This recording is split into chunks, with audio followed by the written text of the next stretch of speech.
저게 한국의 찜질방이라고? 해외에서 경악한 한국의 찜질방 문화. 여러분들에게 맛있는 정보를 드리는 이슈레이디입니다. 한국인들은 샤워를 자주 하는 민족으로 유명합니다. 그래서 찜질방 문화도 굉장히 발달해 있는 나라인데요.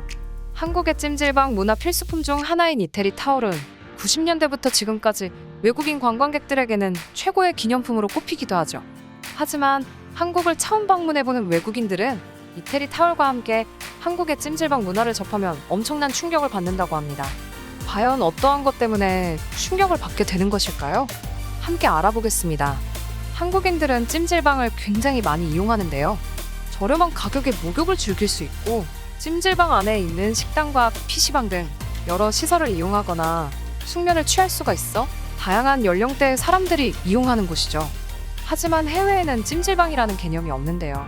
해외에서 사우나는 스파에서 땀을 빼는 개념이 강하기 때문에 한국의 찜질방 같은 곳은 존재하지 않는다고 합니다. 그래서 한국의 찜질방은 한국 여행을 오는 외국인들에게 이색적인 장소로 손꼽히는데요.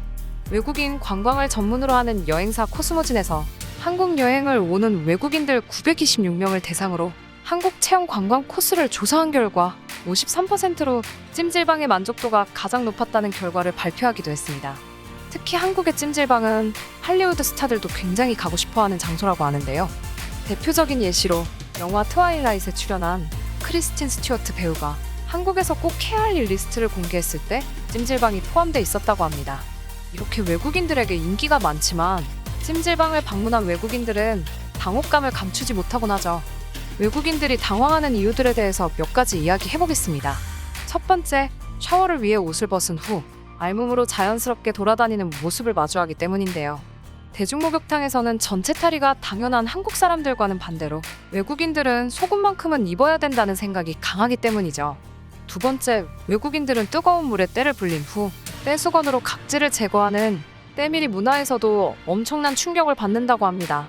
외국에서도 각질 제거를 위한 스크럽 제품이 존재하지만 때밀이 전용 수건인 이태리 타월은 처음 접하는 경우가 많은데요.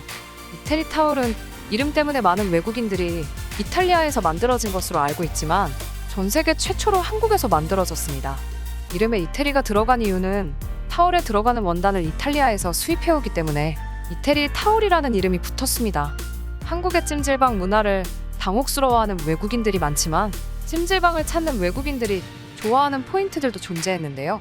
한국의 한증막과 찜질방 음식이 외국인들에게 엄청난 흥미를 유발하고 있다고 합니다. 한국의 한증막에는 진흙빵, 소금빵, 옥빵, 불가마 등 여러 종류의 한증막이 존재하는데요. 한국에서 찜질방을 찾는 외국인들은 한증막에서 땀을 빼고 삶은 계란과 식혜를 먹는 것을 굉장히 좋아한다고 합니다. 그리고 찜질방 내에서 계산하는 방식을 정말 신기해하죠. 찜질방에서 이용하는 락커의 열쇠 같은 경우에는 안에 칩셋이 들어있어 찜질방 내부에 있는 여러 시설에서 결제를 할 수 있는데요.